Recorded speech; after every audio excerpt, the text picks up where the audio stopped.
Good morning all once again. This video lecture is basically the continuation of the previous video lecture. So I request you that if you have not seen the previous lecture, go through that lecture once and then come to this lecture. So just a brief that what we had covered in the previous lecture is that we were talking about the control structure. We have completed the sequential decision making complete structure. In decision making, we talked about the if statement, we talked about if else, we talked about if else later and nested if else. We had covered these constructs in our previous lecture. So now in this lecture I am going to start with the switch case. So coming toward the switch case directly. So what we were talking about the decision making control structure is that when we have to take the decision, that means when we were skipping some lines, right? For example, on the basis of some condition, if that condition is true, that particular statement will get executed and other statement will not get executed. So same thing we can do with the help of the switch case construct as well. So coming to the switch case construct, this is the syntax of the switch case construct. We have the switch expression, then this case constant 1 break, case constant 2 statements break, case constant 3 statement break, and you can add as many cases as you want, and at the end we generally add default case. Now what is this? To start it with switch, first of all please remember that switch is a keyword. A keyword basically says that I cannot use this particular switch in any of the variable name or the function name or so, because it has some special meaning in the C. So switch. Now in the switch there is a round bracket. In the round bracket we have the expression here. So I'll write the expression in the round bracket, then case constant 1. Case is again a keyword here, constant 1. This expression value is matched with this constant variable. Sorry, not variable, it's a constant only. And if this expression matches with this constant, then this statement will get executed, and then break. Break is again a keyword. And basically it is used to break. Break as in, like, for example, if this statement get executed, this break what will do? It will move the control out of this switch block, so that the rest of the cases will not get matched or will not get executed. So here switch, case and break, these all are the keywords. And please make sure that case constant and then we have colon, and in break then we have semicolon. But switch expression ke saath yahan there is no semicolon. Then we have a curly bracket, but there is no semicolon over here, right? So ek example se I'll make you understand this. For example, let's suppose this is an example of switch case, int main. Now what I did is int var equals to 18, that means variable मैंने एक लिया and I initialize that variable to the value 18. Now switch, again keyword, bracket में it is var. This expression if I talk about, this is var, that means this var. Now this var has a value 18. This var has a value 18.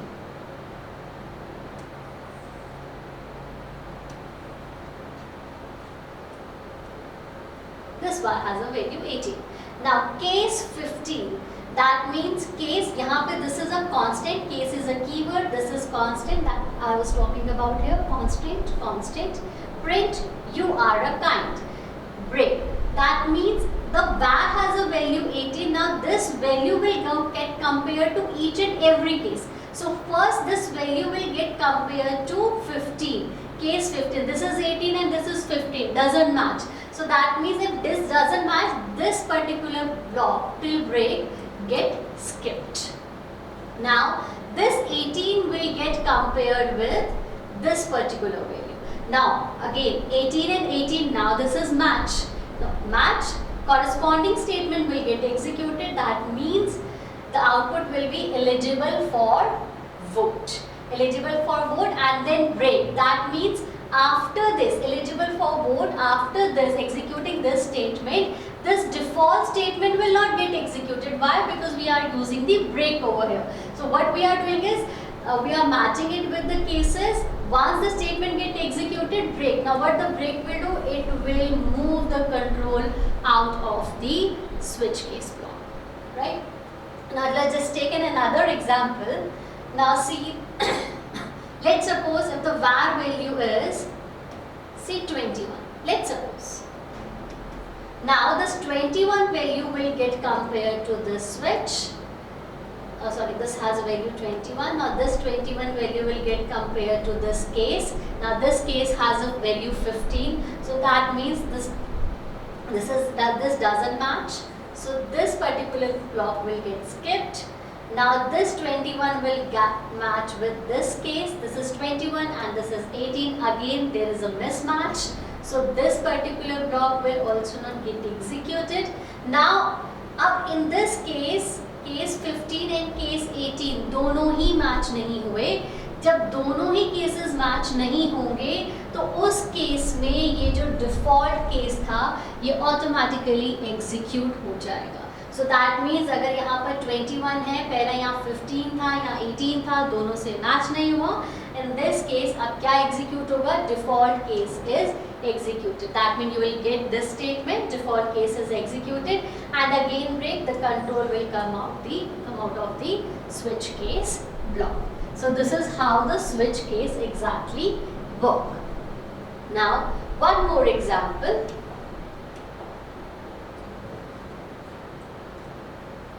Now this is a question that in this I have to check the character, whether the character is vowel or not. We know that we have vowels like A, E, I, O, U. So I have to check if the entered character is A, E, I, O, U, then I should get a message that that particular character is a vowel, or otherwise I should get a message that it is not a vowel. Now I am going to implement this particular case with the help of switch case only. Now please look here. What I did is char ch variable, I have declared a variable, printf enter a character. With the help of scanf I entered the character. Now switch ch, that means whatever character is entered by the user, the value is here now.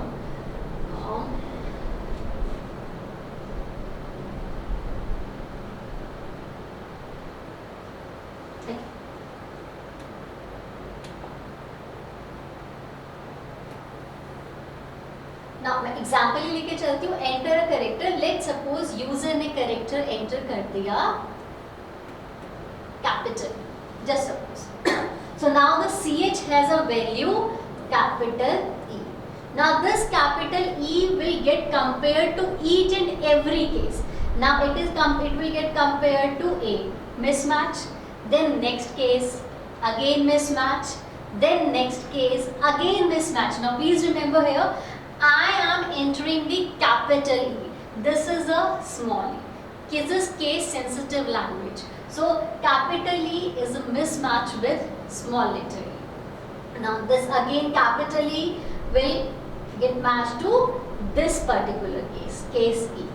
Right? Now case E, अब देखिए यहाँ case E के आगे तो कोई statement नहीं लिखी जैसे हमने पीछे प्रोग्राम में लिखी थी.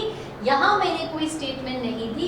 स्टेटमेंट कहाँ दिया? A, E, I, O, U. जब यहाँ सब खत्म हो गया तो मैंने यहाँ स्टेटमेंट दिया that is a vowel. Person C में मैंने डाला था E. E is a vowel. Right? Now यहाँ पर there is a question that कि यहाँ पर मैंने हर केस के आगे स्टेटमेंट नहीं दिया और उस स्टेटमेंट के साथ मैंने ब्रेक भी नहीं डाला. Why?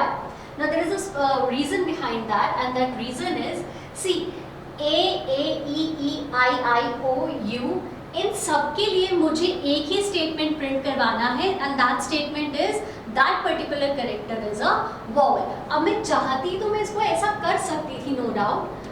If I want तो मैं ऐसा कर सकती थी इसके साथ कि फॉर एग्जाम्पल यहाँ पे मैंने लिखा केस A और यही जो printf और break स्टेटमेंट है वो मैं यहाँ पे लिखती. मैं printf की स्टेटमेंट लिखती यहाँ पर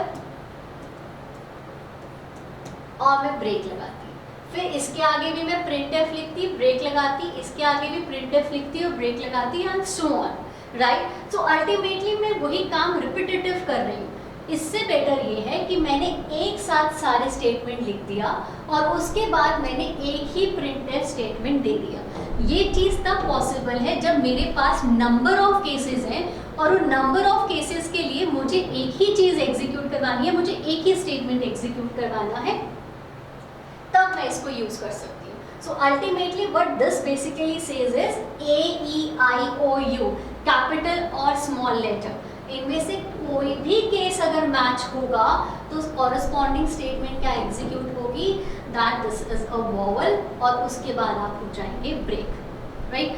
Now in case अगर A, E, I, O, U में से कोई भी statement नहीं, let's suppose मैंने करेक्टर जो था वो Z डाल दिया, let's suppose अगर मैंने यहाँ पर Z डाल दिया तो वो A, E, I, O, U किसी से मैच नहीं करेगा, और जब ये किसी से मैच नहीं करेगा so as I said earlier क्या मैच होगा, डिफॉल्ट, और डिफॉल्ट में क्या आएगा, that particular Z is not a vowel, right?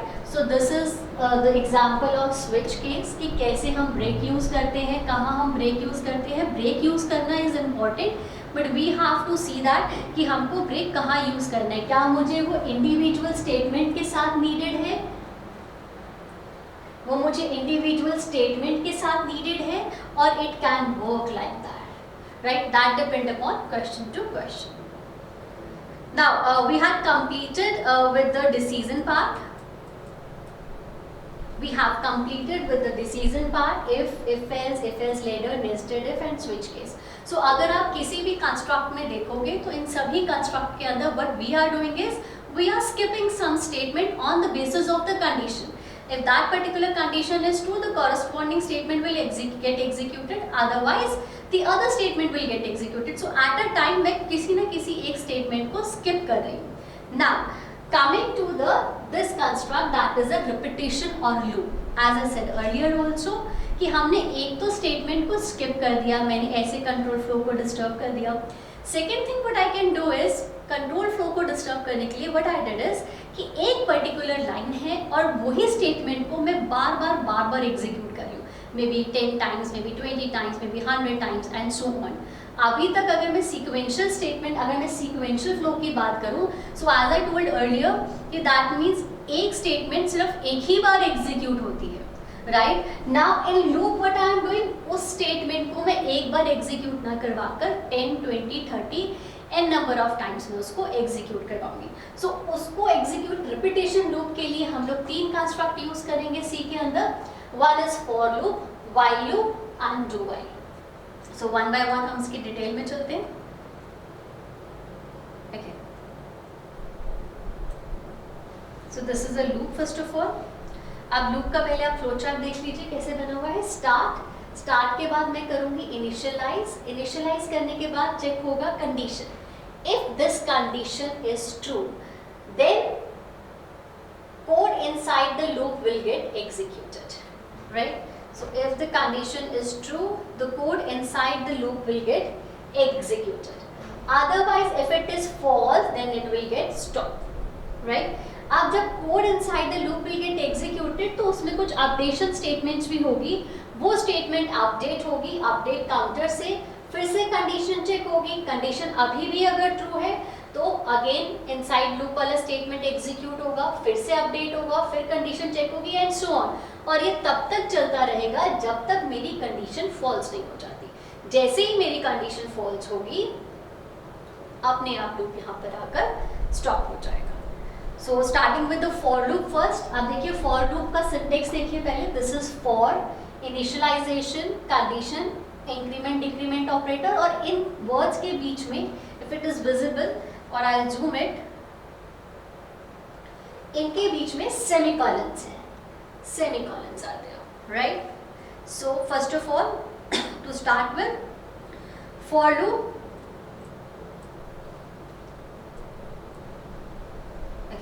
So for, here for, this for is a keyword again. That means again I cannot use it in the variable name or the function name. It has some special meaning in the C.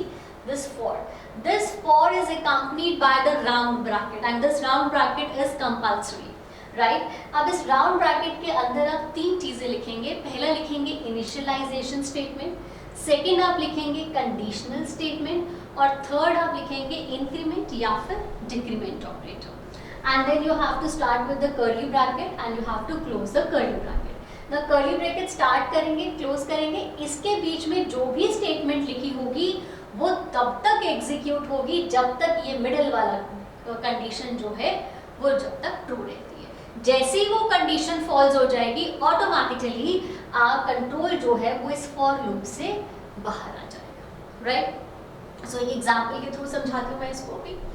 Again I have taken the void main, I hope ये सब आपको आता होगा, int I, then again started with, अब मैंने int आई मैंने एक variable ले लिया, अब उस वेरिएबल के लिए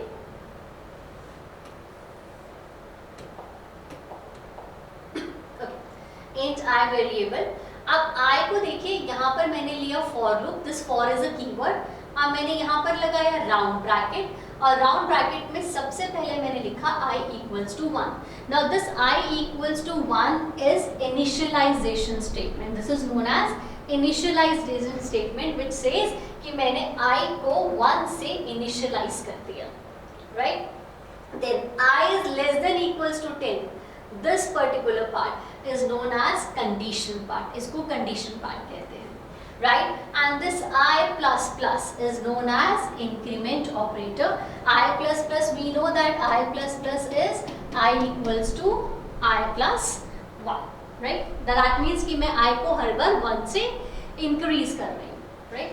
अब देखिए मैंने I को लिया 1, और इस लूप के अंदर मैंने जो स्टेटमेंट डाली है दैट इज printf. printf में क्या कर रही हूँ, मैं I को ही प्रिंट करवा रही हूँ, राइट? तो मैं 1 बाय 1 आपको बताती हूँ कि लूप कैसे एग्जीक्यूट हुआ। ना I की वैल्यू है 1 स्टार्टिंग में। अब देखिए लूप कैसे एग्जीक्यूट करना है उससे पहले लूप का फ्लो समझना जरूरी है। सबसे पहला स्टेप होता है इनिशियलाइज का, जो हमने कर लिया I equals to 1, ये है मेरा फर्स्ट पॉइंट जहाँ पे मैंने इनिशियलाइज किया। सेकेंड होगा मेरा कंडीशन चेक। कंडीशन चेक होगा I की वैल्यू 1 है, is 1 less than equals to 10?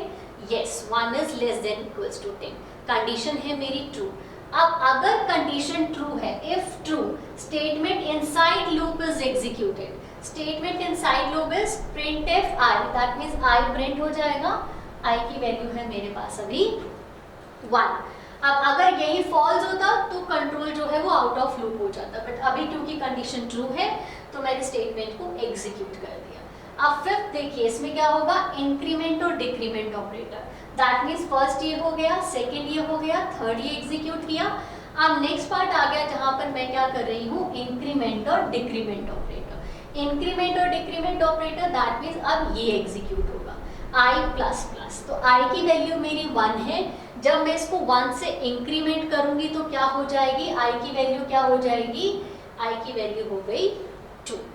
अब अगेन I की वैल्यू 2 होगी, देन देखिए नेक्स्ट में लिखा हुआ है go to statement 2 again. That means अब मुझे स्टेटमेंट 2 पे वापस जाना है जहाँ पे लिखा हुआ था कंडीशन चेक। सो क्या किया मैंने, I की वैल्यू होगी 2। अब 2 होने के बाद I की वैल्यू अभी आ गई है, पहले थी 1 अब आ गई है 2, अभी तक 1 प्रिंट हो चुका था। नाउ I की वैल्यू 2 है, is 2 less than equals to 10? Yes, 2 is less than equals to 10। Again condition true, statement inside the loop is executed. ये स्टेटमेंट एग्जीक्यूट हो जाएगी, सो दैट मीन्स 2 प्रिंट हो जाएगा, right?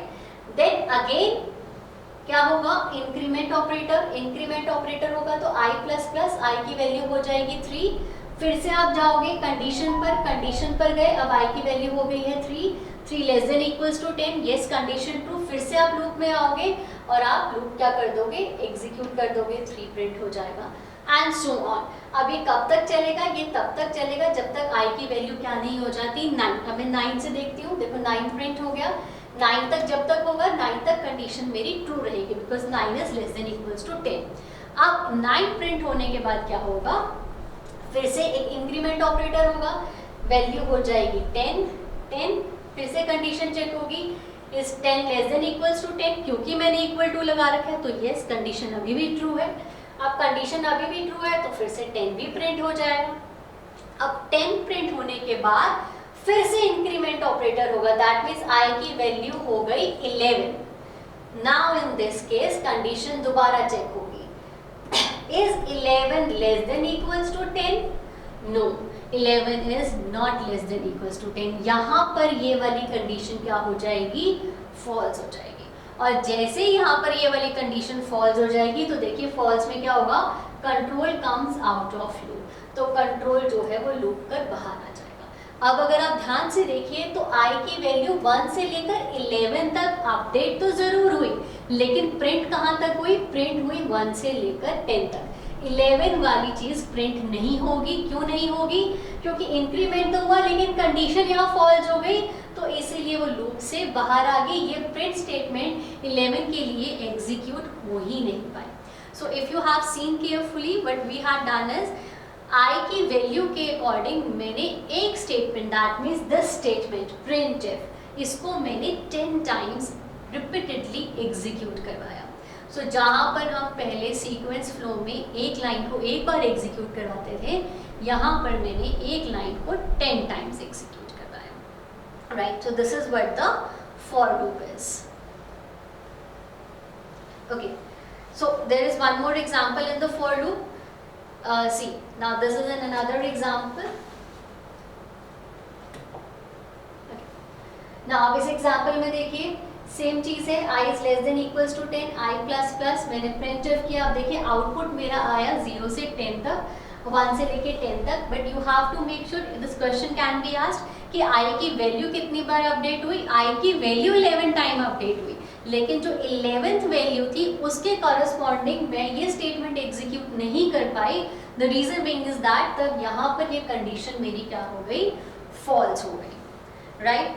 So now for loop के अंदर always remember that कि for loop में initialise और अगर इंक्रीमेंट पार्ट मिसिंग है, जैसे अगर आपने इनिशियलाइज यहाँ कर दिया int i इक्वल्स टू 1 और यहाँ पर आपने कुछ नहीं लिखा, ब्लैंक छोड़ दिया, तो दिस इज वैलिड, ये आपको आउटपुट देगा, ये कोई सिंटेक्स एरर नहीं है। अगर आप i इक्वल्स टू 1 यहाँ लिखते हैं और यहाँ मेंशन नहीं करते हैं तो वो एरर नहीं है, but you have to make sure कि सेमी कॉलन जरूर आएगा। अगर आप सेमी कॉलन हटा देते हैं ना यहाँ से, तो फिर वो सिंटेक्स एरर हो जाएगी, राइट? सिमिलरली